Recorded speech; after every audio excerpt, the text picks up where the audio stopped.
Рязко сменяме темата. Мой гост е Петя Колева, която е в топ 100 на най-влиятелните IT личности в България.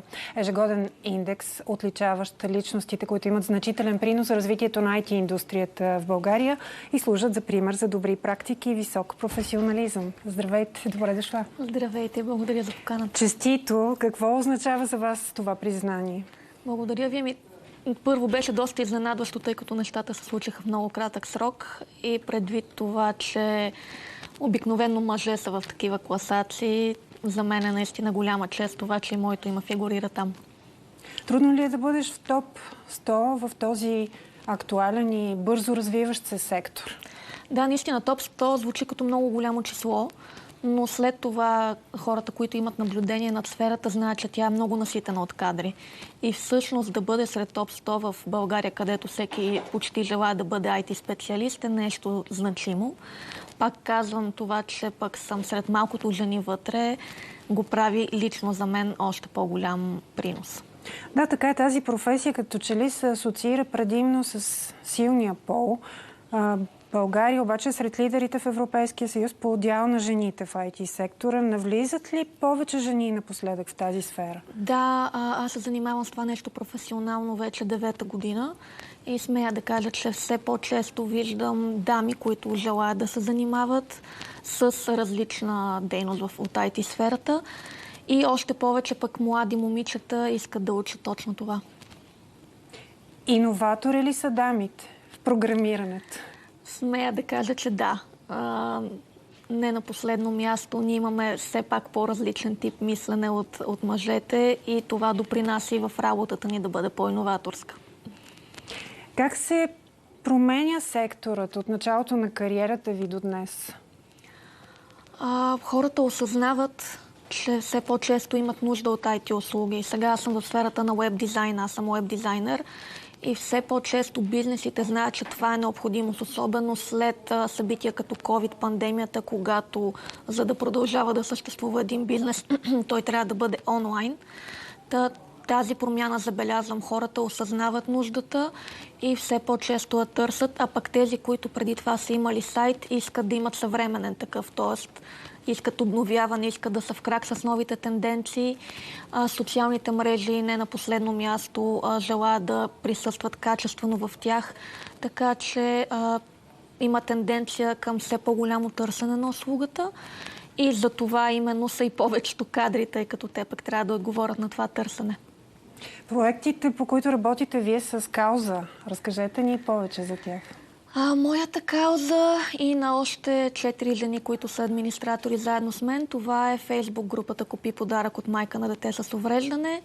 Аз вече като веб дизайнер съм направила и сайт тип Marketplace, който позволява на нашите творци да се регистрират и да продават. Един вид да имат собствен онлайн магазин. Това е нещото, което на лично ниво приемам като своя кауза. Откъде черпите вдъхновение? От всякъде. Наистина от децата, не само от тях, разбира се, от мотивирани жени, от кадърни професионалисти. Всяко нещо, което е направено професионално, за мен е причина за вдъхновение и желание да подобря собствените си умения. Има ли опасност изкуственият интелект да измести част от вашата работа? Това е голяма тема в момента, особено след появата сега на последните чатове. Истината е, че пък аз съм учила 4 години психология, преди няма да казвам колко години. Личното ми мнение, тъй като тогава съм се занимавала с разработка на изкуствен интелект, че поне близките години не мисля, че има как това да се случи. В крайна сметка, да, той има огромна база данни, но ние считаме едно нещо за интелигентно тогава, когато влага творчество.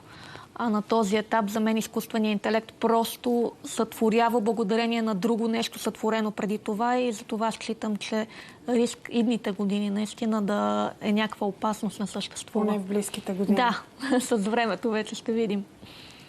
Има ли какво да замени човешкият разум и воля? В никакъв случай не.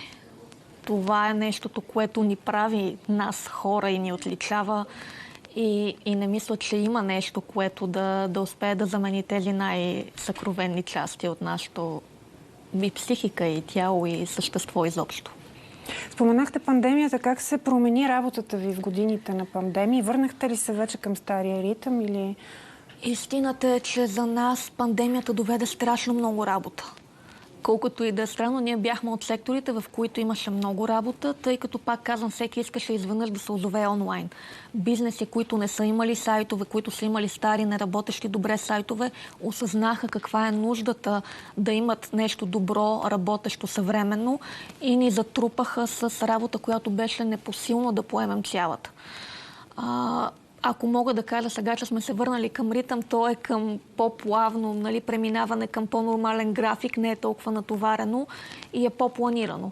Така че ние сме от малкото сфери, за които пандемията всъщност нямаше такова негативно влияние, каквото имаше върху много други бизнеси.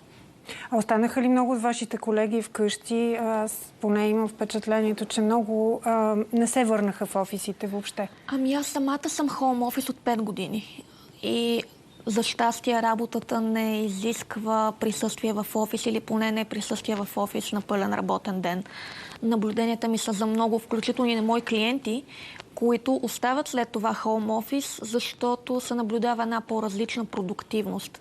Факт е, че често хората, които са хоум офис, нямат фиксиран работен ден и се уморяват повече, но при едно добро разпределение на графика, всъщност и за тях самите е по-удобно. Пътуването до работа е време, което отнема на всеки от деня, това си го спестяват. Комфорта на дома просто има си своите позитиви и за щастие това да работиш в IT сферата ти позволява да бъдеш хоум офис и да се възползваш от тези позитиви. Върху какви нови проекти работите сега? И трябва ли един проект да ви вдъхнови, за да започнете работа по него? Трябва да ме вдъхнови. Поемам проекти от всякакъв тип. От всякакви компании, от големи брандове, от новостартиращи фирми. Но да речем, че ако в настоящия момент ми липсва вдъхновението да работя по този проект, изчаквам да мина ден или два, за да го усетя като творчество, какво трябва да представлява. И след това, когато идеите изведнъж са в главата ми, нещата се случват много бързо. Истината е, че липсва ли вдъхновението в дадения момент, просто не се получава и следва да работи по по-технически аспекти, докато настъпи момента, в който се появява самото вдъхновение и вече, пак казвам, нещата се случват много лесно, бързо и има един такъв прилив на енергия и на още какво ли не в който творя с огромна сила.